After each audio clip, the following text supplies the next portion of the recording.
les Américains ou les Canadiens, habitués aux grands espaces, la France est grande comme un mouchoir de poche. Mais ils reconnaissent tous que nos paysages sont d'une extraordinaire variété. Alors si d'aventure vous recevez un Canadien ou un Américain, faites-lui visiter le Jura. Été comme hiver, cela devrait l'émouvoir.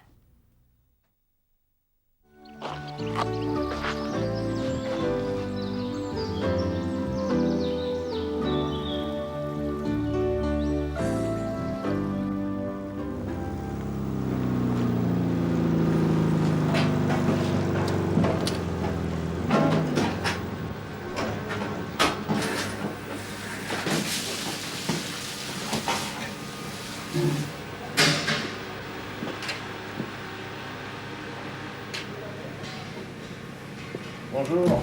Bonjour. Le Haut-Jura est un pays producteur de lait. Et pour ceux qui n'en seraient pas encore convaincus, il suffit de mettre de bonne heure le matin, en plein hiver, et on est à peu près sûr de croiser des éleveurs qui viennent livrer leur production à la fruitière. Vous êtes bien courageux. Mais figurez-vous que la balade pour laquelle nous partons à l'instant va nous conduire sur des pâturages. Mais comme nous sommes en hiver, ils sont recouverts par 40 cm de neige, alors je n'ai pas oublié de prendre mes raquettes.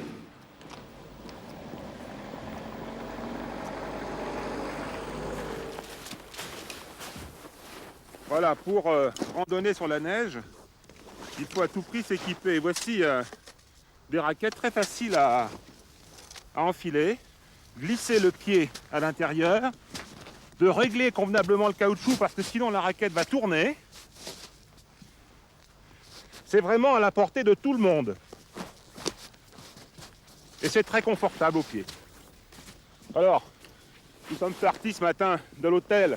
Il neigeotait ici. Il y a de la brume, mais avec un peu de chance, le temps va se lever dans la journée.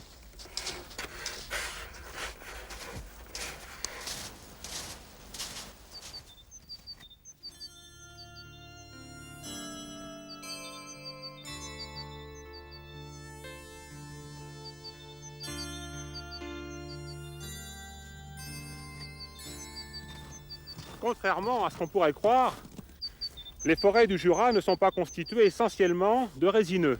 Au contraire, les forêts de plaine, les forêts du premier plateau sont constituées de feuillus, des chênes. Il faut venir ici, dans le Haut-Jura, pour rencontrer des résineux d'une façon aussi dense que celle-ci. Et ces forêts ont été triturées, travaillées par les hommes. Et cela depuis le XVe siècle, alors que les moines de Saint-Claude sont venus ici créer les premiers pâturages. Alors, pour installer du pâturage, eh bien, il faut couper des arbres, c'est ce qu'ils ont fait. Et aujourd'hui, ces pâturages, au fil du temps, sont entretenus chaque année par les animaux qui sont là, et en particulier par les vaches qui, du coup, mangent les jeunes pousses d'épicéa et entretiennent cet endroit.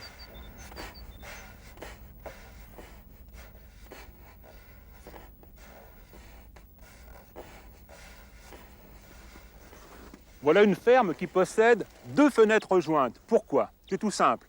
Les gens qui habitaient là, pendant la belle saison, étaient éleveurs ou agriculteurs. Et pendant l'hiver, ils devenaient artisans lapidaires. Alors ces 2 ouvertures permettaient à la lumière de rentrer dans la pièce en se croisant. Et c'est précisément à l'endroit où les faisceaux se croisaient que l'artisan installait son plan de travail.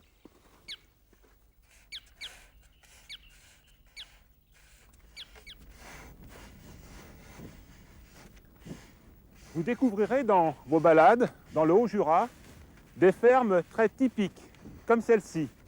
Ça, c'est tout à fait typique de la région. On ne rencontre ces tavaillons ici que dans le Haut-Jura.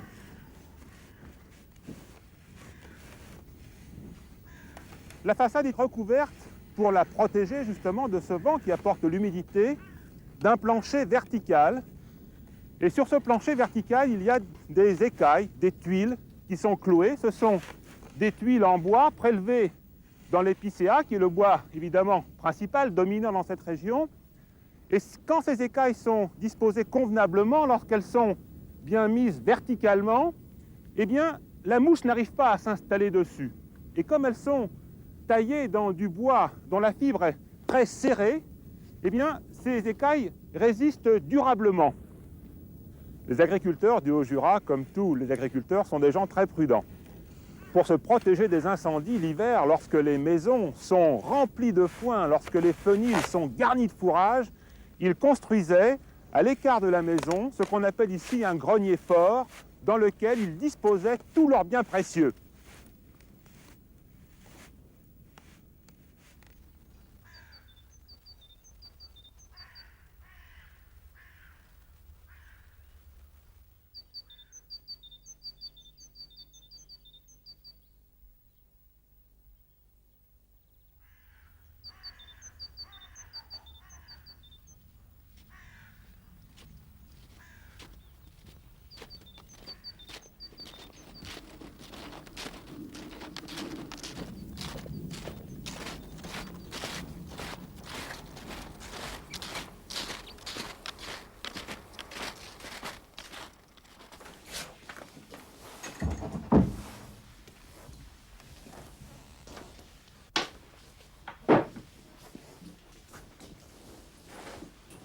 Bonjour. Bonjour. Tout ce matériel que vous présentez ici dans votre magasin est destiné aux chiens de traîneau. C'est tout destiné aux chiens de traîneau, à part peut-être les bottes et des habits, des vestes, des fourrures polaires. Tout le reste, c'est dirigé pour l'activité chien de traîneau, la course ou la randonnée. Il y a un magasin à côté, c'est le plus grand magasin en traîneau à chien mondial d'après le nombre d'employés, parce que c'est quand même une toute petite activité, hein. Et on fait les plus beaux traîneaux du monde à côté. On a continué par faire des traîneaux tout en bois, qui devenaient de plus en plus souples, et on était obligé d'utiliser des matériaux modernes pour arriver au traîneau d'aujourd'hui, avec de l'aluminium, du tube composite, des plastiques avec des noms tellement compliqués que je ne saurais même pas vous les redire, et qui permet par exemple une prise de quart en virage. Avec un traîneau traditionnel, on ne peut pas. Et un traîneau, par exemple, une ancre, comme les bateaux, c'est un truc en ferraille qui se plante dans la neige à côté, qui permet d'arrêter le traîneau si on doit intervenir sur le chien. C'est bien. Et alors les chiens, vous les entraînez pour ça vous... Et je suis obligé de les sortir pour les entraîner, ouais. Et les balader surtout pour leur mental. Et tiens, je vais y aller après parce que je vais profiter qu'il fait presque beau. Et vous allez dans quel endroit? Du côté de Bellecombe. Ben, c'est l'endroit que je vais emprunter tout à l'heure en raquette. Avec un peu de chance, on se retrouve là-bas. Eh ben alors peut-être. Allez, au revoir. Au revoir.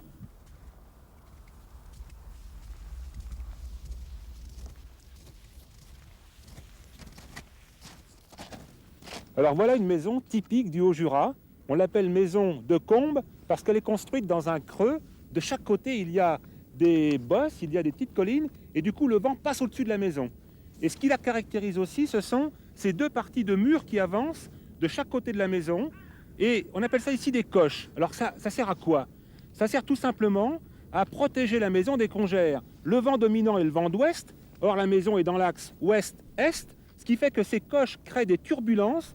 Et du coup, la congère, plutôt que de se former devant la porte, est projetée beaucoup plus loin, où elle se forme derrière la maison.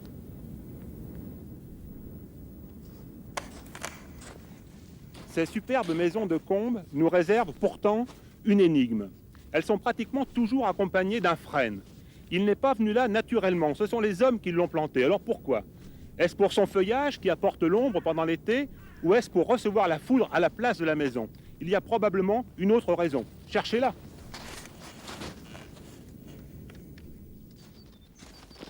Regardez là-bas. Il longe la lisière et en plus il s'assoit. C'est lui le spectateur en fait pour finir. Vous rencontrerez dans le Haut-Jura des quantités assez impressionnantes de renards. Surtout en plein hiver lorsqu'il y a de la neige parce qu'ils sont tout à fait repérables. Mais c'est aussi une façon de dire que le renard ne vit pas seulement la nuit, on le trouve le matin de bonne heure, on le trouve le soir et même dans la journée. Il suffit de se promener sur la neige, en raquette, pour découvrir sur votre chemin des quantités de petites traces tout à fait caractéristiques. Parce que les coussinets qui sont sous les pattes des renards sont très ronds et ils laissent apparaître à l'extrémité une petite griffe qui est très très bien marquée. Et si on détaille parfaitement la trace, eh bien on peut même voir apparaître des petites traces de poils. Malheureusement, dans la neige, ces traces ne sont que très très peu visibles. Il faudrait rencontrer un peu de boue, un peu de vase. Et là, je vous assure, l'empreinte est parfaitement marquée. Elle est vraiment très très belle. Alors on va suivre cette empreinte. Je ne sais pas où elle va nous mener. Peut-être que nous aurons de la chance au bout de ce chemin qui nous conduit peut-être vers un renard.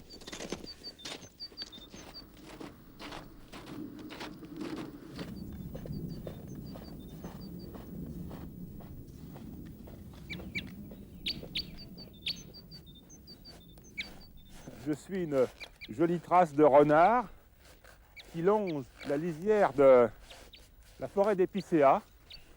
Il y a plusieurs façons de reconnaître l'épicéa. La plus pratique, la plus facile, quand on l'aborde pour la première fois, c'est de regarder ses branches. Les branches de la base de l'arbre sont plongeantes, elles se dirigent vers le sol. Et au fur et à mesure que l'on monte, quand on arrive pratiquement à mi-tronc, elles deviennent perpendiculaires à ce tronc. Plus haut, elles se dressent vers le ciel. L'épicéa possède des feuilles, des aiguilles qui entourent le rameau. Ces aiguilles sont dures, elles sont fermes, un petit peu pointues, elles piquent à peine. Et quand on les regarde de près, elles ont une forme hélicoïdale. Il suffit d'en arracher une pour encore obtenir un témoin. On arrache en même temps un petit morceau d'écorce. Mais l'épicéa est aussi connu pour ses cônes femelles qui plongent vers le sol et qui sont attachées sur la pousse de l'année précédente.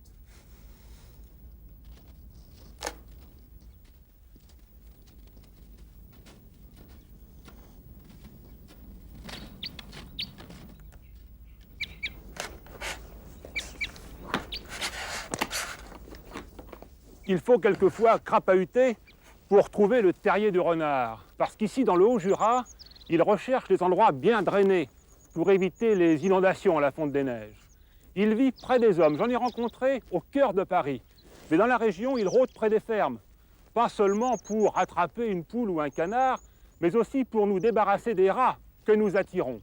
En ce moment, le renard est amoureux et les jeunes naîtront à la fin du mois de mars et dans le courant du mois d'avril.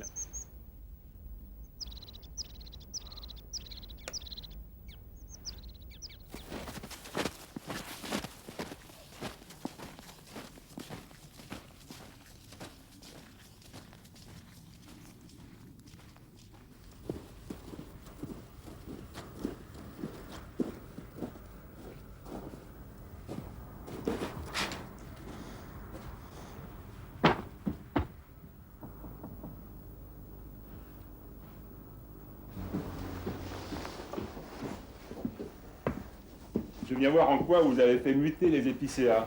Alors dites-donc, nous sommes entourés par des milliers de tiroirs. Oui, alors là, des tiroirs que je pourrais aussi appeler des layettes, puisqu'un tiroir, c'est effectivement aussi une layette. J'ai transformé donc ce bois moi-même, c'est-à-dire que j'ai débité moi-même ce bois en planche, que j'ai fait sécher. Et ensuite, on l'a travaillé pour obtenir ces éléments à tiroir, qui s'appellent effectivement des commodes. Alors, on a 120 modèles différents. Ils sont toujours fabriqués avec des chevilles en bois, et c'est toujours un épicéa massif, ce qui donne une très bonne qualité de meuble, bien qu'il soit toujours vendu bois blanc, ce qui augmente les possibilités de rangement et d'utilisation. Alors pourquoi tous ces petits tiroirs? Autrefois, en 1885, quand on a commencé la fabrication, c'était essentiellement pour les horlogers.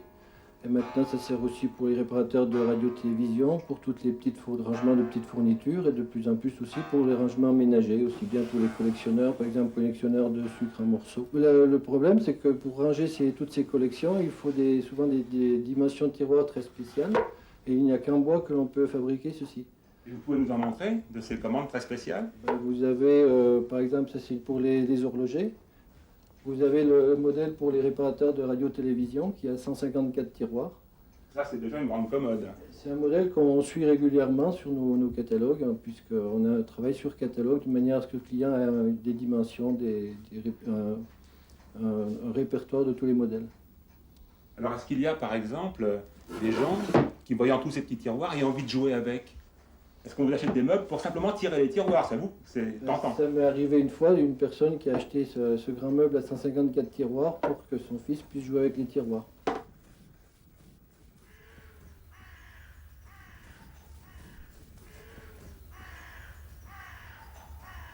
Je croyais pas vous rencontrer si tôt. Ça avait l'air de filer, hein? Oui. Ça fonçait bien parce que c'est bien gelé là le terrain. Bon, il y a les derniers chiens. Là, je vais te les présenter, mes chiens. Le noir, c'est Tilak. Ça veut dire chéri en thaïlandais. Un doudoune. C'est une gentille chienne. Elle est un peu courte sur pattes. Elle est noire. Hein. Le blanc, là, c'est du givre. Hein. Et elle est courte sur pattes et puis vachement courageuse. C'est tout ce que je peux dire sur elle. Le blanc à côté, c'est une tête brûlée. C'est Bakouni. Il a plein de marques, lui. Dès qu'il y a quelque chose qui se passe, il avance le nez. Si c'est des câlins, il reçoit des câlins. Si c'est de la bagarre, il reçoit des coups, quoi. Il a aussi les dents un petit peu abîmées par les bagarres, lui. Hein. Regarde, cette canine, là, elle est plus très belle, quoi. Et c'est une tête dure, Bakouni Wedey, mais c'est un bon chien pour tirer. Et puis devant, il y a des bâtards. Ça, c'est Halifax. C'est le chien du Père Noël si le Père Noël existait. C'est vrai? Ça, c'est Jean Bonneau, son vrai nom. Le rouquin, là, c'est Rigaudin. C'est un jeune bâtard. Il est à moitié groenlandais, lui, à moitié bâtard. Et son père, c'est le vieux qui est là. Tilo. Le vieux, lui, il connaît tout le métier du chien de tête. Les directions, droite et gauche.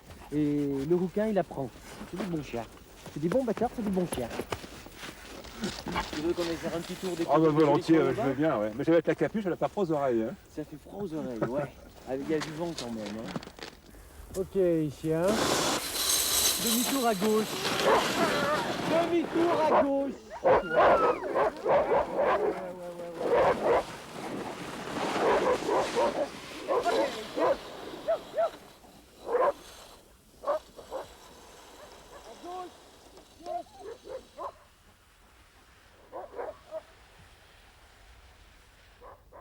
Ok, chien.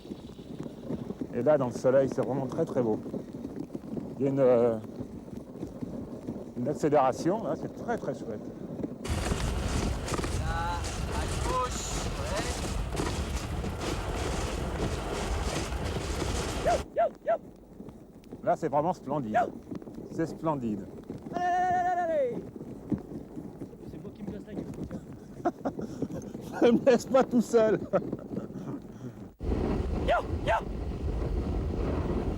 C'est un peu la boîte à vitesse, les cris, quoi. Ouais. J'essaye d'avoir plusieurs vitesses. À droite, droite, droite, droite, droite, droite. À chaque fois que le son arrive, il tourne. Donc il faut le répéter plusieurs fois pour décaler plus en plus. À droite, droite, droite, droite, droite, stylo, droite. À droite. Ouais, c'est bien, les chiens.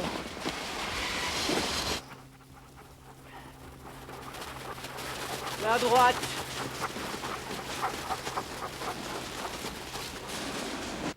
À gauche. Là, là. Wouhou!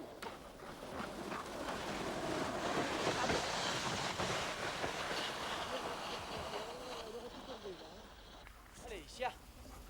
Ouais, depuis ici, il y a de la pluie. Allez, chien. Allez, gros.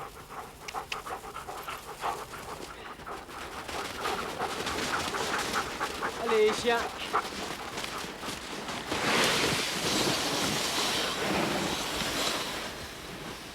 À gauche.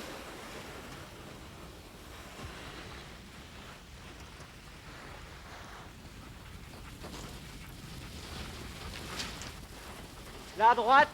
À droite. Allez, chien. Je crois qu'on va se quitter là, Daniel. Avec regret. J'ai passé un moment tout à fait extraordinaire. Eh ben écoute, ton chemin c'est par là, moi le mien c'est par là et je continue. Salut. Allez, chien.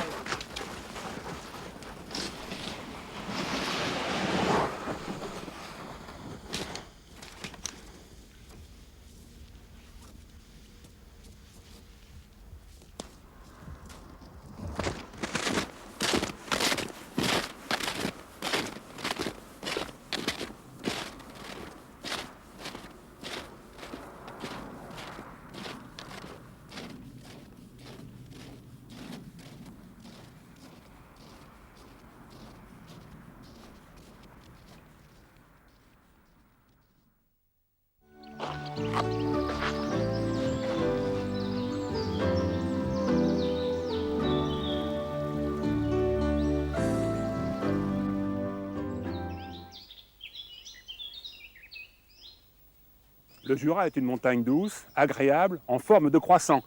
Il a été façonné par l'érection des Alpes, puis plus tard par l'action du vent, de l'eau, des écarts de température. Les glaciers sont passés par là. Il s'étale sur 3 pays. l'Allemagne, la Suisse et la France. Et nous avons la chance d'en posséder la plus grande partie. Et nous en profiterons, puisque nous allons randonner sur le territoire de la commune de Franois, à partir d'une extrémité du lac d'Illet. Le temps est à l'orage, c'est normal, c'est la fin de l'été. Espérons cependant que le ciel ne nous tombe pas sur la tête.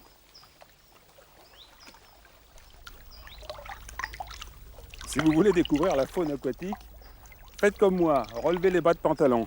Et vous serez surpris parce que l'eau de ce lac n'est pas froide. Il est en effet alimenté par de l'eau de pluie. Peu de sources viennent le nourrir en eau glacée. C'est une eau cependant de bonne qualité, à tel point que les communes de la région s'en servent pour alimenter les populations. Regardez, je suis venu chercher de la faune aquatique et j'ai un superbe milan royal qui plane au-dessus de ma tête. Il n'a pas encore commencé sa migration vers le sud.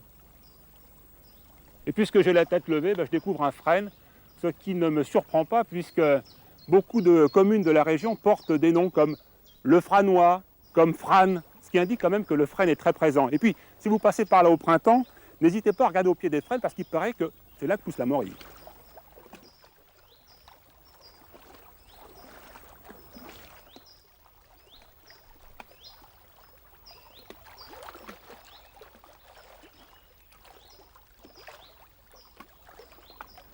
Je suis en train de taquiner une écrevisse. Je fais très attention parce que son premier rang de pattes est armé de pinces puissantes et je vous assure qu'elle sait s'en servir. C'est un animal qui a été introduit puisqu'il s'agit ici de l'écrevisse américaine. Elle se nourrit de petits animaux qu'elle trouve dans l'eau, des insectes, des larves. Elle mange aussi quelquefois des batraciens, enfin en tout cas de petite taille, et des alevins. Et quand elle n'a rien à se mettre sous la dent, elle n'hésite pas à attaquer des cadavres. Alors, ce qu'il faut savoir aussi chez l'écrevisse, c'est qu'elle perd sa peau, si j'ose dire, elle mue. Et quand elle est jeune, elle mue jusqu'à 5 fois par an, y compris les antennes et y compris les pattes. Quand elle est adulte, elle ne mue que 2 fois environ, quelquefois une seule fois dans l'année. Alors je vais la relâcher délicatement, faites très attention, ouvrez l'œil, parce qu'elle va fuir très très vite et en marche arrière.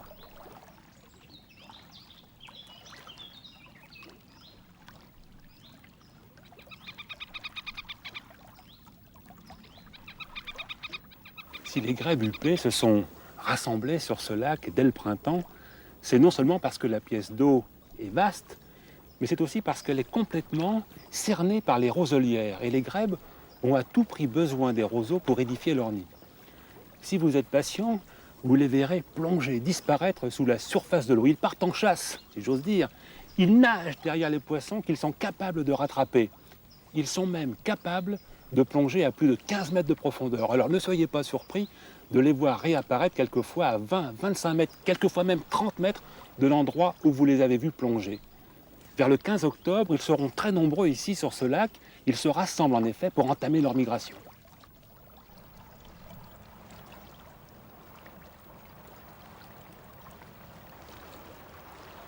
Je vous disais tout à l'heure que nous étions à la fin de l'été. En voici la preuve. Les colchiques sont en train de fleurir dans les prés. Mais ne cherchez pas les feuilles, elles apparaissent seulement au printemps.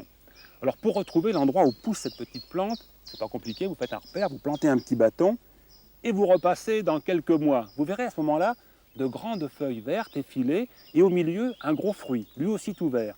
Mais ne déterrez pas le bulbe et surtout ne le consommez pas. Il est dangereux, il est très toxique, il contient de la colchicine qui est un produit mortel. Attention, danger.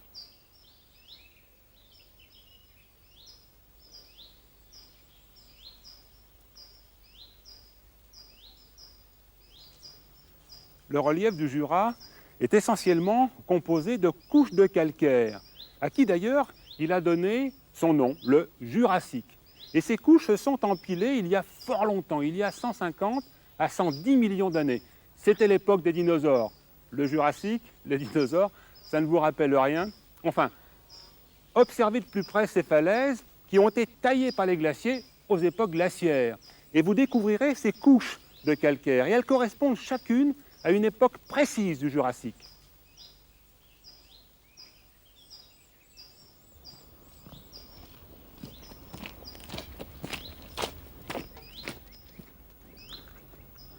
Ce qui caractérise, si j'ose dire, aujourd'hui notre balade à l'intérieur du massif du Jura, ce sont les changements de décor.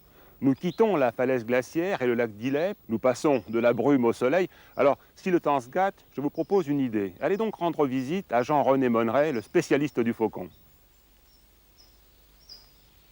la nature jurassienne est à peu près vierge, eh bien, toutes les espèces animales sauvages qui peuvent servir de proie aux rapaces existent encore actuellement dans le Jura, d'où la présence d'une grande diversité de rapaces, depuis le faucon cresserelle jusqu'à l'aigle royal de passage, en passant par le faucon pèlerin, le milan royal, etc. Le faucon pèlerin est un oiseau extrêmement intéressant. C'est une espèce qui a failli disparaître d'Europe et du Jura en particulier. Par exemple, immédiatement après la dernière guerre, on avait sur la chaîne jurassienne sensiblement 200 à 220 couples de faucons pèlerins. À la fin des années 60, cette population s'était effondrée à une trentaine de couples. Et heureusement, à la suite d'opérations de surveillance, de protection légale, d'interdiction de pesticides, de réintroduction de jeunes, d'aménagement d'air, on est remonté en 1994, donc cette année, à environ 150 couples sur la chaîne jurassienne. Le faucon pèlerin est un nicheur de falaise, c'est un nicheur rupestre, comme on dit, il niche dans les rochers exclusivement dans nos régions, donc on peut l'observer pratiquement dans toutes les falaises jurassiennes. Sur le département du Jura, cette année, en 1994, on a une cinquantaine de couples de faucons pèlerins présents, et donc les falaises sont l'habitat favorable. Ça veut dire que ces oiseaux qui se reproduisent au mois de mars, ils pondent début mars, élèvent leurs jeunes en avril et mai, ne doivent pas être dérangés pendant cette période. D'ailleurs, un arrêté préfectoral stipule que seules quelques falaises sont autorisées à l'escalade au deltaplane sur l'ensemble du département. On en a du côté de Salins, par exemple, qui sont autorisées toute l'année. Autrement, les autres falaises, globalement, sont interdites d'accès pour permettre justement à ces oiseaux de se reproduire tranquillement.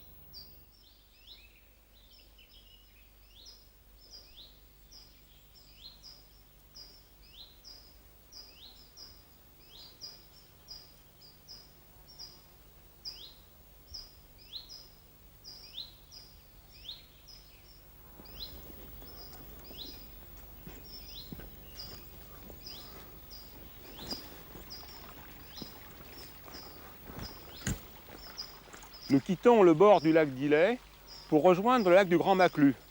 Pour l'atteindre, ce n'est pas compliqué, vous suivez ce trait d'union, c'est en fait un petit ruisseau qui relie les deux lacs. Et nous repasserons par là tout à l'heure.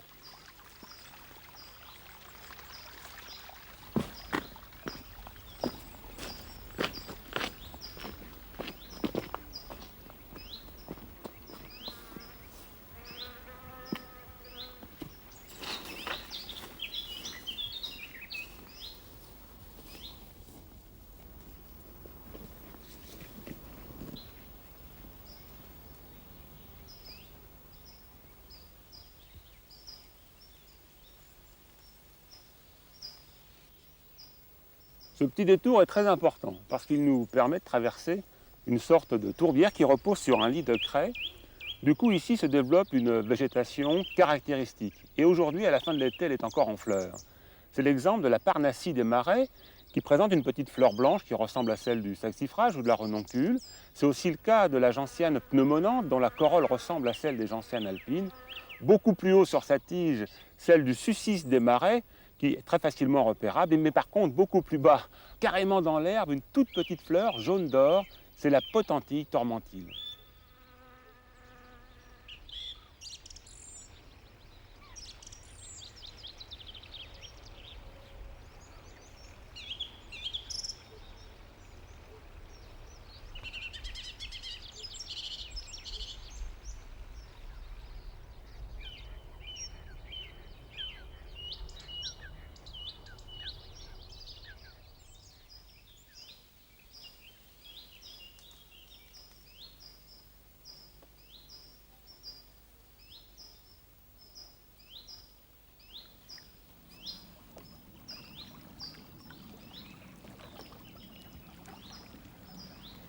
La falaise glaciaire est un petit peu plus loin sur ma gauche, le petit bois aussi. Mais nous allons rejoindre maintenant l'îlot qui se trouve dans mon dos, tout simplement parce que c'est un lieu très intéressant. C'est le théâtre de fouilles archéologiques conduite par Jean-Luc.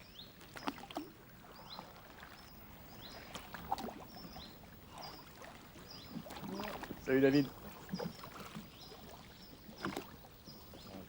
En forme? Allez, je vais essayer de grimper dans la barque sans passer à l'eau. Salut. Avant de filer sur l'île, j'aimerais faire un tour dans la roselière, c'est possible? Bien sûr. Ouais.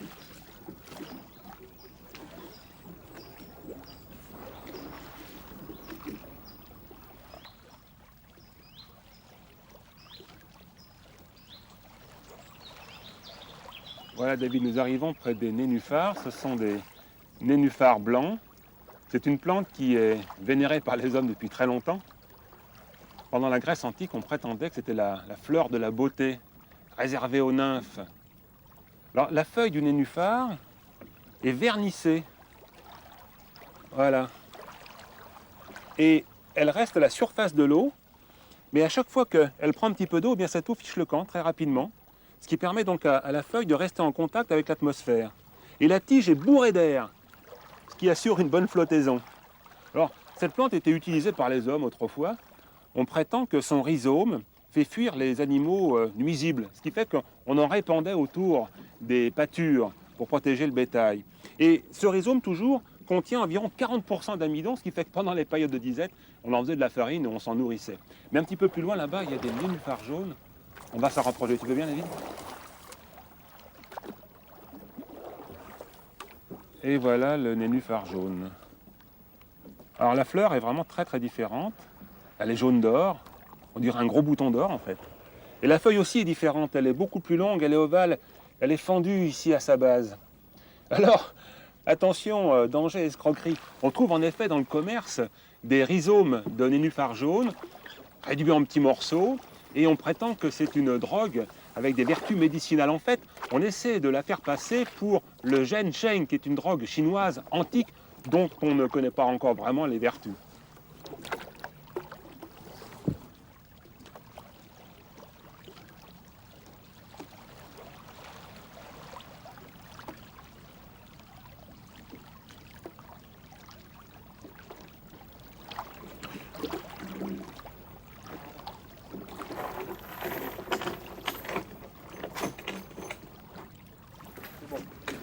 Merci David pour la traversée.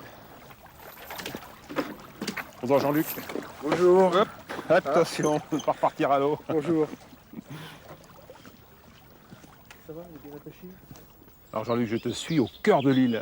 Oui, nous voilà donc devant le prieuré Saint-Vincent-d'Illay. C'est donc un petit prieuré bénédictin qui est connu depuis le XIIe siècle. En fait, il semble qu'il soit beaucoup plus ancien que ça. Nous, on commence autour de l'an 1000. Mais avant les moines, il y avait là, vers moins 4000, des gens qui appartiennent à ce qu'on appelle la période néolithique. Et il y a même eu une occupation à l'âge du bronze. Donc c'est une île depuis très longtemps. C'est une île depuis très longtemps, mais plusieurs fois, on change de configuration et on est en situation de presqu'île, suivant les détériorations du climat. L'eau remonte et là, on se retrouve en configuration d'île. Alors voilà le chantier. Donc voilà le chantier. En fait, on a toutes les composantes d'un petit établissement bénédictin. On monte en direction des églises. Il y a une progression en direction du bâtiment le plus important, qui est là-bas, l'église. Et on passe successivement par la cour, les parties communes, les cuisines, ensuite la maison des moines, la salle du chapitre, qui est le lieu où toutes les décisions importantes sont prises. Et puis on débouche sur ces églises avec la galerie de cloître.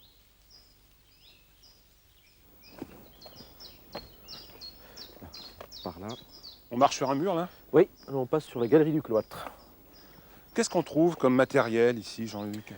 En fait, beaucoup de choses, des tas d'objets qui permettent d'avoir une petite idée sur des quantités d'aspects de la vie quotidienne.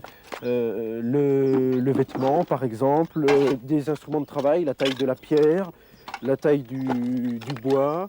Mais on trouve aussi tous les restes alimentaires, les céramiques qui contenaient ces restes alimentaires. Enfin, une quantité de choses qui permettent d'évoquer la vie dans un prieuré du XIIe au XVe siècle. Je suppose que ce mur de tuf a été reconstitué là, non? Il est prêt à... Oui, en fait, c'est un dépôt. Hein. Ce sont des blocs que l'on a trouvés à deux endroits hein, sur l'île. D'une part, dans l'église avec abside et absidiole. Il servait à la composition de la voûte, hein, de l'abside et des absidioles. Et puis d'autre part, dans la maison priorale qui est derrière nous, c'est le cas notamment des gros blocs que l'on voit en bas. Ce sont des blocs qui étaient utilisés entre plafond et plancher. Il servait déjà d'isolant, quoi. Voilà, c'est un isolant thermique et un isolant phonique à la fois. Alors il y en a beaucoup? Il y en a pas mal, oui. On a à peu près tous les blocs qui couvraient la cave de la maison priorale, ce qui représente quand même une surface de 10 mètres sur 7 à peu près. Je suppose que ce tuf vient de la région? Oui, le tuf, a priori, provient des tufières de la côte des Macluses. Il s'agit donc de la grande falaise qui est à notre gauche, là, qui longe à l'est le lac d'Ily. Eh bien Jean-Luc, merci. Je vais demander à David de me Oui. raccompagner sur la rive juste en face. Bonne fin de promenade.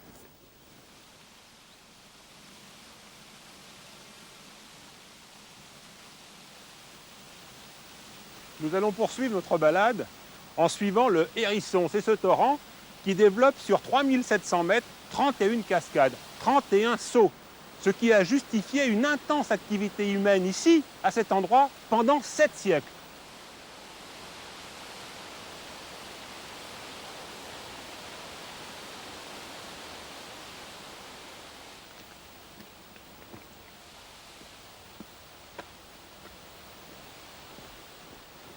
Imaginez le volume de bois, donc d'hectares de forêt qu'il a fallu pour fondre ce minerai de fer ici à cet endroit. Comment s'appelle le seau qui se trouve dans mon dos? Le seau de la forge.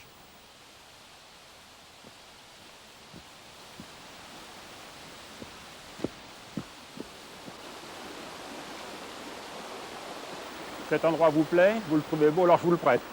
Mais pour que vous puissiez en profiter encore davantage, je vous propose de vous propulser 2 siècles en arrière. Ici, on travaillait le chanvre, on le traitait, on en tirait la fibre. On avait besoin de beaucoup d'eau, comme pour les moulins, comme pour les forges. Et la foule était immense.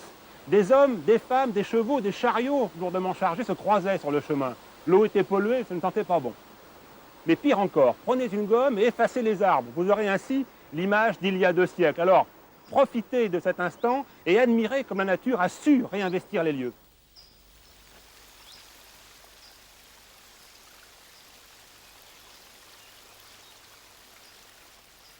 L'eau de pluie ruisselle sur le sol, elle traverse l'humus, elle rencontre du gaz carbonique, elle l'absorbe. Du coup, elle s'acidifie.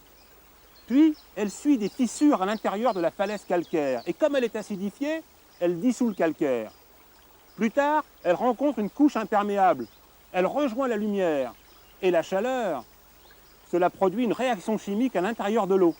Mais puisqu'il y a de la lumière, de la chaleur et de l'eau, il y a de la végétation vorace en gaz carbonique. Elle absorbe à son tour le gaz carbonique de l'eau. Du coup, le calcaire se redépose. C'est le tuf qu'il y a tout autour de moi. En fait, le tuf, c'est pour le milieu extérieur ce que sont les stalactites et les stalagmites pour les cavernes.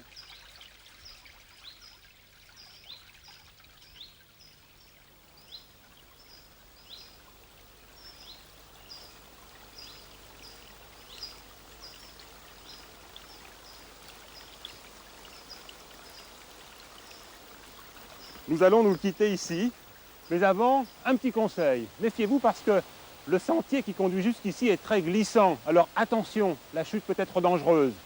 Pour rejoindre la voiture, ce n'est pas compliqué. Il suffit de suivre le sentier parfaitement balisé, direction Bonlieu.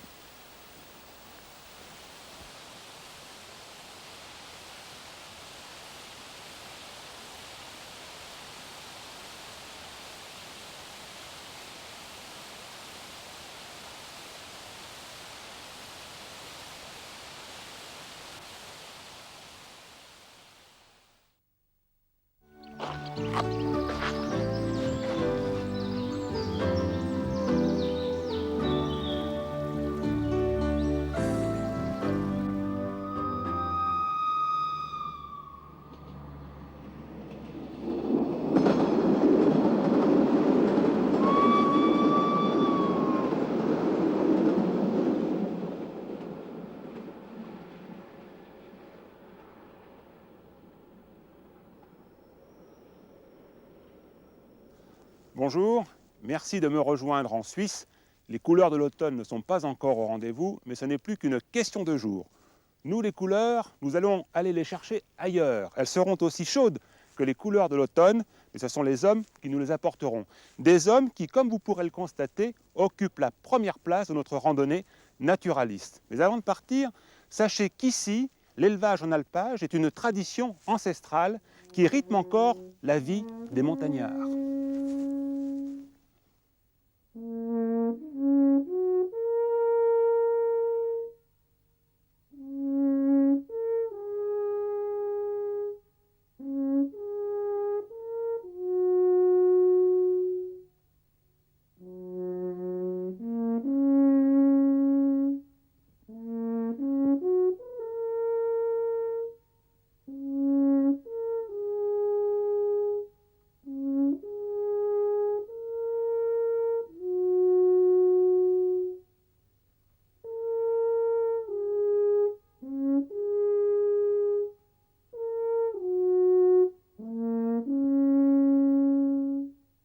on vous entend jouer du corps des Alpes depuis le fond de la forêt.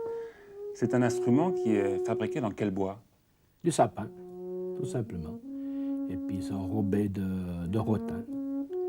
Et maintenant, ça se fait en usine, tandis qu'avant, on choisissait l'arbre qui avait déjà la courbe, la forme du corps des Alpes, et on le creusait tout à la main.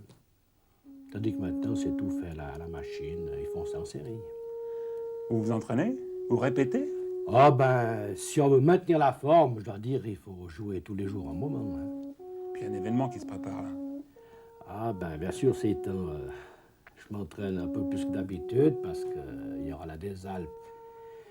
Et c'est une grande fête à Saint-Cerf qui a une grosse importance. Et je crois que ça vaut la peine de se déplacer pour venir voir ça.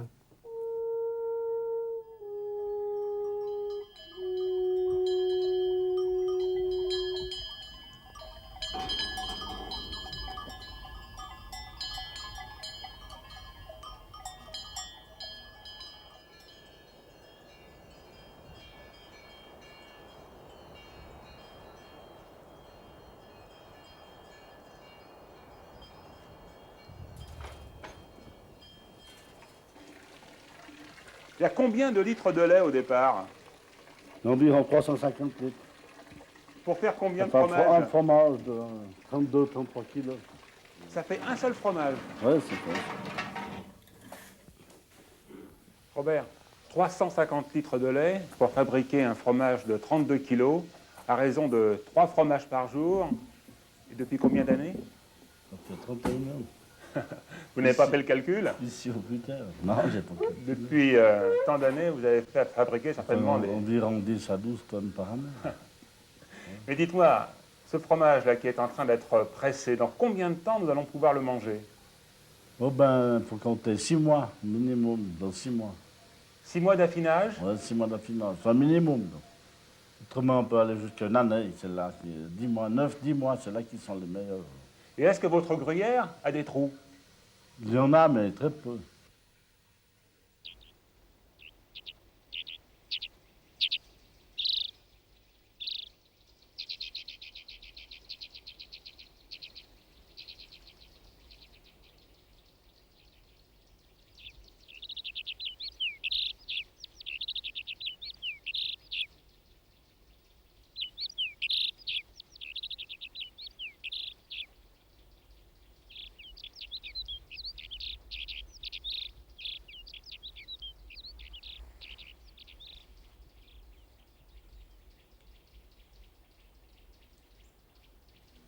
Les chamois avaient disparu du massif des Vosges et du Jura.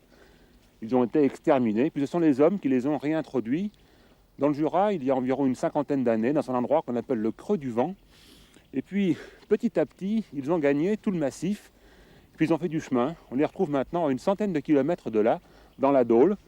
On a un petit troupeau en bas, une harde, constituée surtout de femelles et de jeunes mâles. Il y a sur la gauche une tache sombre, c'est un mâle plus âgé, il a environ 5 ans. Il est en train de faire la sieste. Alors ce qui est très curieux, c'est que ces chamois, lorsqu'ils sont effrayés, ils communiquent entre eux par coups de sifflet. On est bientôt au mois d'octobre, ça va bientôt être le moment du rut, les mâles vont s'affronter. Quelquefois, des combattants chutent, tombent dans le vide. Il y a souvent des tués. Et cette période de rut va durer donc jusqu'à la fin du mois de décembre. Les femelles mettront bas à partir du mois d'avril. Je vous laisse les observer.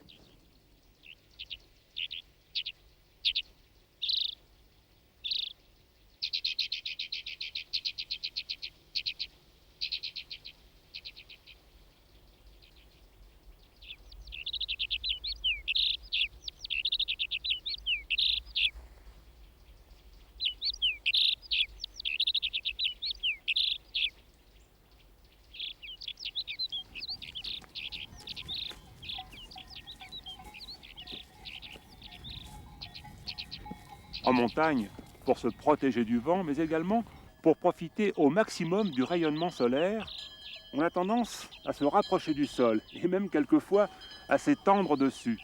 Les plantes font de même, mais elles l'ont fait depuis bien longtemps. C'est le cas de cette euphrase officinale et de cette campanule agglomérée qui normalement devrait être beaucoup plus haute sur sa tige.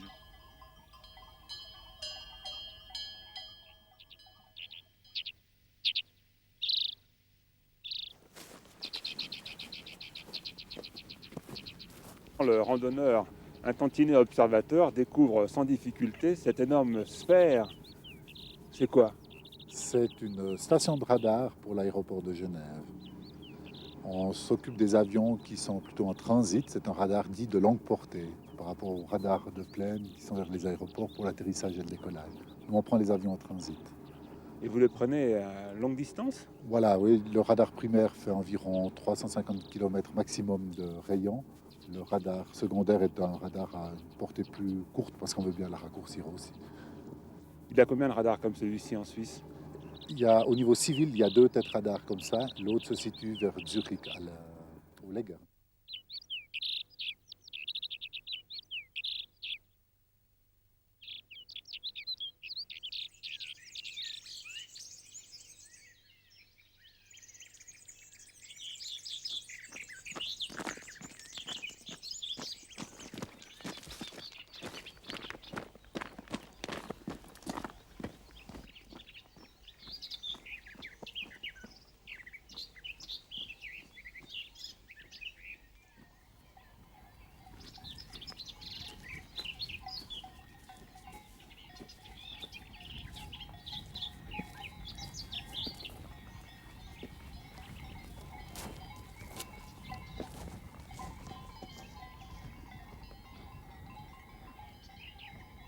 Dans la forêt, il y a d'autres géants, je pense aux sapins pectinés par exemple. Pas isolés.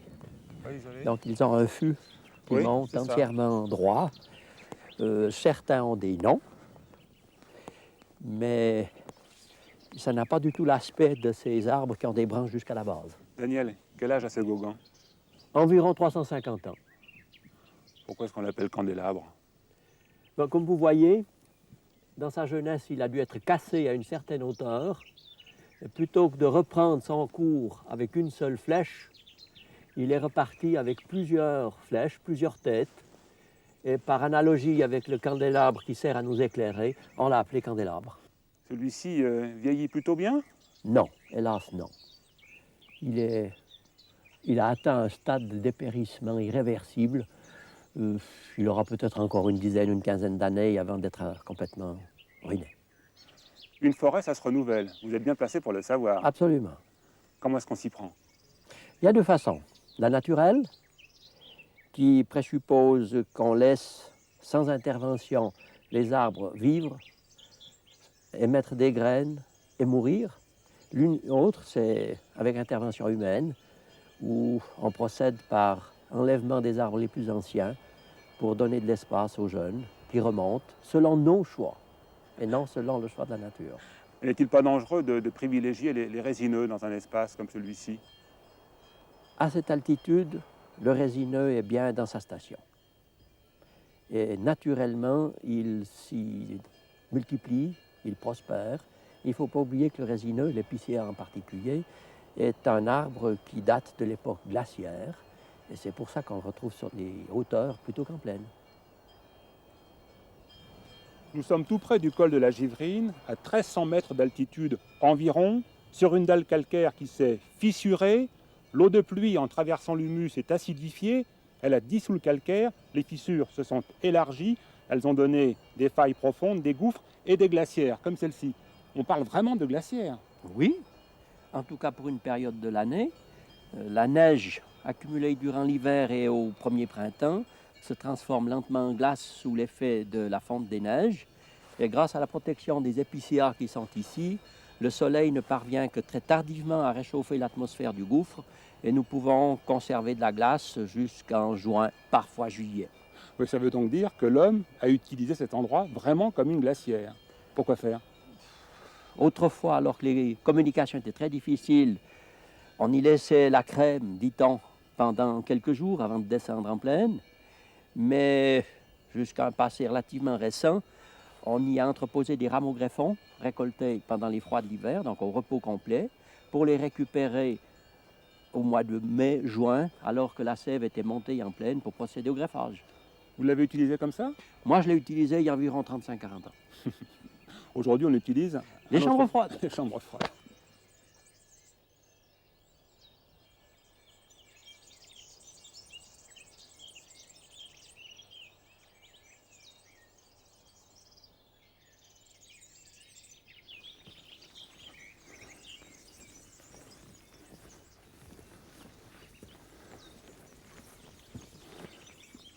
Nous arrivons au sommet de Noirmont. Le sommet du Noirmont, oui, à une altitude de 1570 mètres. D'un côté, nous avons la Dôle et de l'autre, le creux du Crou.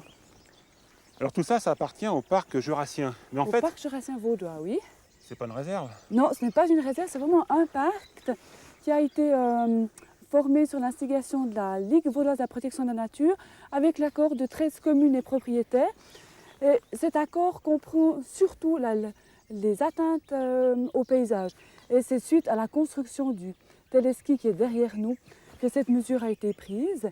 Et on essaie de limiter aussi les tirs militaires et d'assurer aux promeneurs un espace libre et sauvage pour se dépayser. En tout cas, c'est le cas puisqu'on ne rencontre pas grand monde.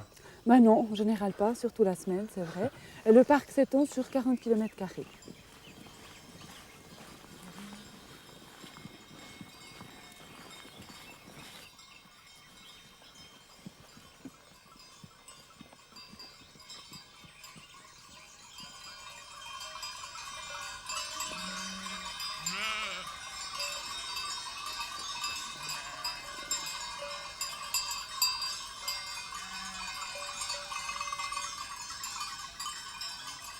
La beauté d'un endroit comme ça, c'est que c'est pâturé depuis l'Antiquité, certainement, depuis la nuit des temps. Puis ça tient la forêt en même temps. Ouais, enfin là c'est un peu spécial, vous connaissez l'histoire, là ça c'est l'ancienne frontière entre la Suisse et la France. Là. Alors là c'est en Suisse maintenant, mais c'est des propriétaires français, c'est un peu compliqué. Ça date de Napoléon III. Alors ils viennent plus pâturer. Ils ont abandonné parce qu'il n'y a pas de route, il n'y a pas d'eau, il y a plusieurs raisons. C'est pour ça que c'est le seul troupeau de moutons dans le coin. Parce que c'est plus difficile. Parce qu'ils ne peuvent pas évacuer. Il n'y a pas de génisse ou il n'y a pas de vaches parce qu'on ne peut pas évacuer le lait, on ne peut pas emmener les génisses. Enfin, et puis c'est un terrain très difficile pour des génisses. Vous avez plusieurs races là, de moutons. Oh, c'est le folklore. C'est le folklore. La tendance, c'est des charolais, origine française, et des rouges de l'Ouest. C'est des bêtes à viande, quoi. C'est pas tellement adapté ici, quoi. Il y en a qui ont des longs poils. Ah, ça, c'est des museaux noirs du Valais. C'est une race rustique. Elle existe aussi au nord de l'Italie. Oui, c'est plutôt du poil, c'est pas de la laine. Oh, c'est le folklore. Il y a de tout, là. C'est un troupeau de cirque.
Alors ici, je vous ai emmené devant cet épicéa qui a une particularité.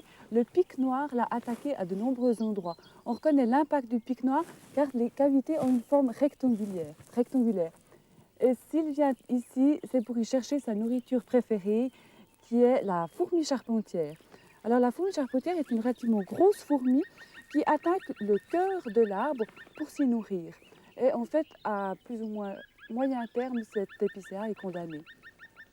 Il y en a peut-être dedans. On va voir. Mais oui, regardez. On va jouer au pic vert et au pic noir. Effectivement, voilà. Il y en a une. Voilà. Alors oui, ce sont des fourmis de grosse taille, beaucoup plus grosses que les fourmis rousses. Oui. Et en particulier la caste des soldats. Voilà. Qui possèdent une grosse tête, comme on le voit ici, et puis des mandibules, évidemment. Alors les reines sont presque 3 fois comme celle-là. Et puis au moment de la reproduction, elles s'envolent. Évidemment, elles vont rejoindre les mâles. Et leurs ailes sont très sombres. Elles sont pratiquement pas transparentes.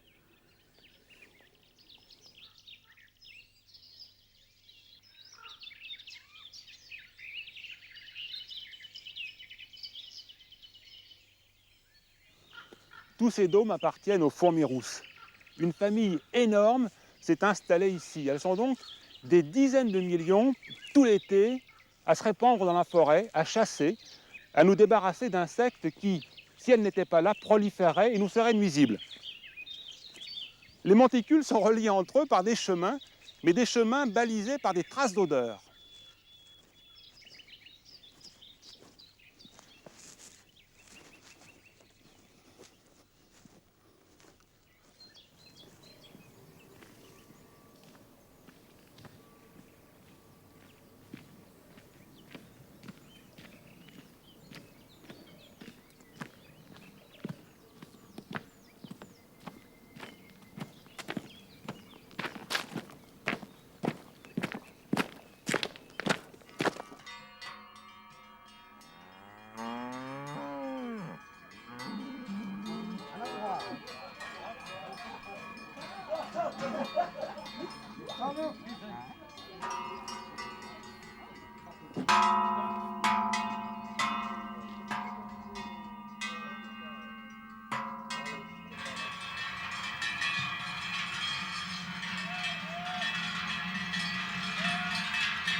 C'est là des Alpes.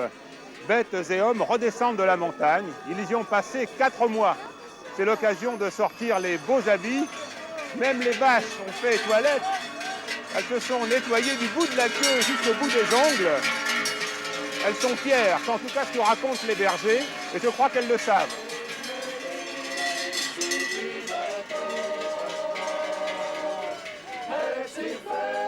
dan wil ze koud